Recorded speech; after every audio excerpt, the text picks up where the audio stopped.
Assalamualaikum warahmatullahi wabarakatuh. Saya Nova Ananda dari kelas 3C Prodi Tradisi PS dengan NIM 222327044. Di video ini saya akan membuat video tentang reading report. Judul buku yang saya baca yaitu Demokrasi di Pedesaan Jawa.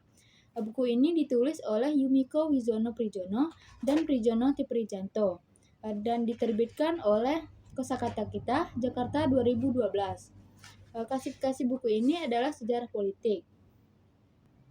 Selanjutnya kita akan membahas tentang isi buku. Buku tersebut memiliki 9 bab. Bab pertama yaitu pendahuluan. Di pendahuluan berisikan tentang pengenalan buku dan membahas materi-materi dasar dari judul buku tersebut. Selanjutnya itu bab 2. Bab 2 yaitu membahas tentang konsep demokrasi dan fungsi musyawarahnya. Materi yang pertama yaitu konsep demokrasi di masyarakat negara barat dan Jawa. Yang pertama, ide-ide demokrasi di masyarakat negara barat.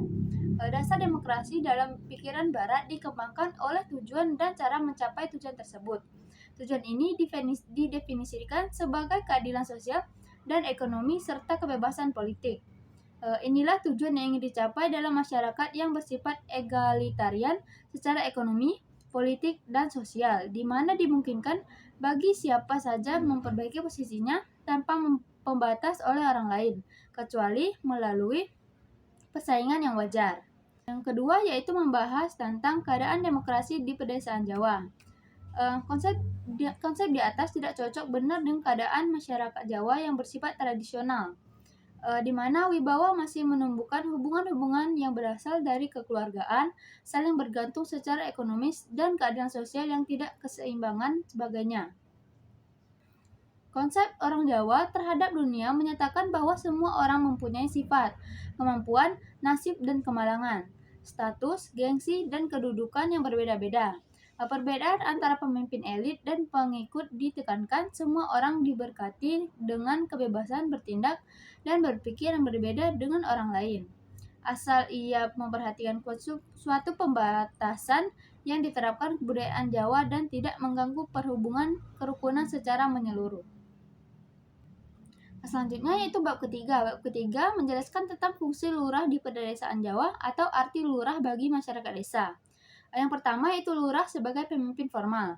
Sebagian telah diketahui bahwa lurah dipilih secara demokratis oleh masyarakat desa setempat. Maka sebagian pemimpin terpilih atau formal. Lurah mempunyai tugas, hak, dan jenjang kewenangan tertentu. Sementara itu, yang dilakukan pemerintah desa, seorang lurah dibantu oleh Badan Musyawarah Desa atau BUMDes, yang merupakan kepercayaan kepala desa, rembung desa yang bersumber pada kerakyatan dan merupakan wakil-wakil penduduk yang cukup dewasa dan mampu berpikir menurut adat dan staf yang mengatur pemerintah serta membantu kepala desa sebagai eksekutif yang dinamakan pamong desa. Yang kedua yaitu lurah sebagai pemimpin informal. Berbeda dengan pemimpin formal, lurah yang diinstruksikan dari atas, misalnya bupati, camat, dan sebagainya. Maka sebagai pemimpin informal, ia harus mengembangkan inovasinya sendiri untuk memajukan desa yang ia pimpin, seperti mengadakan kegiatan-kegiatan yang lahir dari inisiatif dia sendiri. Nah, selanjutnya itu bab keempat. Bab keempat yaitu membahas tentang mekanisme pengambilan keputusan dalam periode 1960-an hingga pertengahan 1970-an. Yang pertama yaitu proses pengambilan keputusan. Menurut adat istiadat Jawa, desa mempunyai 3 instruksi sebagai tempat berunding, yang sekaligus mempunyai fungsi mencapai keputusan juga, yaitu rapat desa, BUMDes, dan dewan desa yang terdiri dari lurah dan pamong desa lainnya.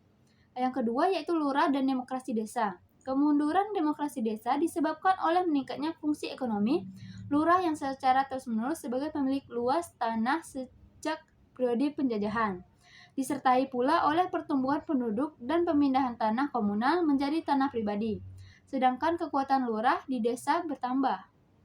Nah, yang ketiga yaitu keadaan sosioekonomi dan kepemimpinan. Pada periode antara tahun 1963 sampai 1968, 90% dari penduduk Situraja merupakan petani, sedangkan di Bajang dan di Sindang Sari 96%.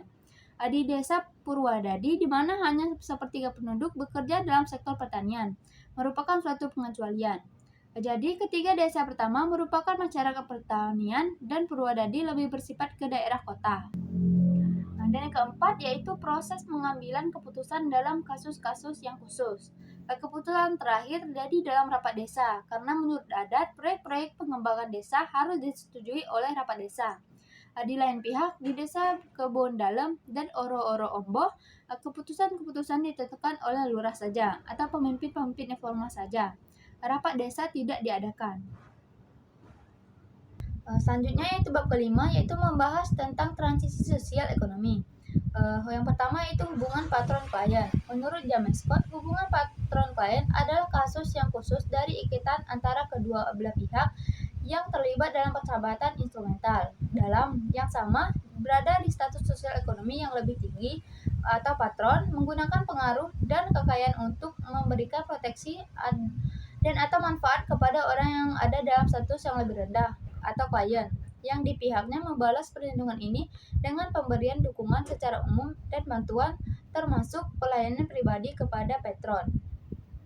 Yang kedua yaitu analisis pemilikan tanah. Polarisasi dalam pemilikan tanah, konsentrasi tanah dalam sekelompok penduduk di desa, dan semakin banyaknya petani yang tidak memiliki atau hampir tidak memiliki tanah sehingga harus bergantung kepada pemilik tanah luas atau mencari pekerjaan di luar desa.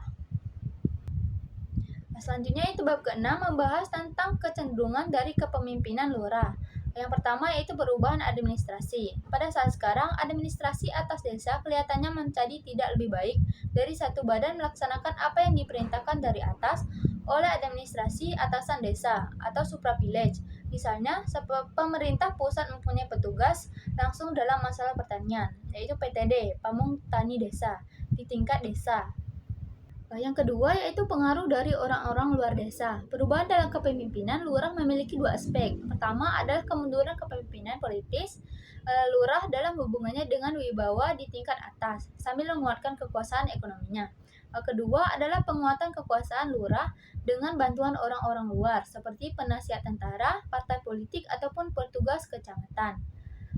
Dalam hal ini, lurah bisa menang dalam persaingan dengan golongan elit lain dalam desa. Tetapi ini akan menghasilkan adanya subordinasi dari orang-orang luar dengan lurah. Perwujudan ini menjadi jelas setelah kudeta 1965 yang gagal. Selanjutnya itu bab ke-7 membahas tentang peranan penting dan pelaksanaan demokrasi dalam pembangunan desa. Yang pertama yaitu pengertian pembangunan desa. Pembangunan desa umumnya lebih banyak diarahkan pada pembangunan prasarana ekonomi yang memungkinkan pertumbuhan ekonomi di desa. Hal ini didorong oleh kenyataan bahwa keadaan prasarana di desa, terutama prasarana perhubungan dan pengairan, masih sangat kurang memadai dan telah banyak yang rusak. Yang kedua yaitu di daerah desa kabupaten. Di daerah yang dapat disebut sebagai desa kabupaten, pengertian pembangunan lebih ditekankan pada pembangunan sarana fisik, khususnya pembangunan pengairan. Hal ini didasarkan pada kenyataan bahwa di desa-desa tersebut pengairan merupakan masalah yang paling utama karena sekitar 72,5% dari luas desa merupakan tanah pertanian atau sawah. Yang ketiga yaitu di desa kota. Pembangunan di desa kota lebih ditunjukkan untuk mempermudah dan memperlancar komunikasi, yang berarti juga memperlancar pedagang kecil seperti pedagang sayuran, buah-buahan, minuman, dan lain-lain. Yang keempat yaitu sikap masyarakat desa terhadap pembangunan. Dari kasus-kasus pembangunan baik di desa kota maupun desa kabupaten, didapat suatu gambaran bahwa penerimaan proses pembangunan oleh masyarakat desa lebih bersifat non-responsible atau diterima karena memang harus diterima.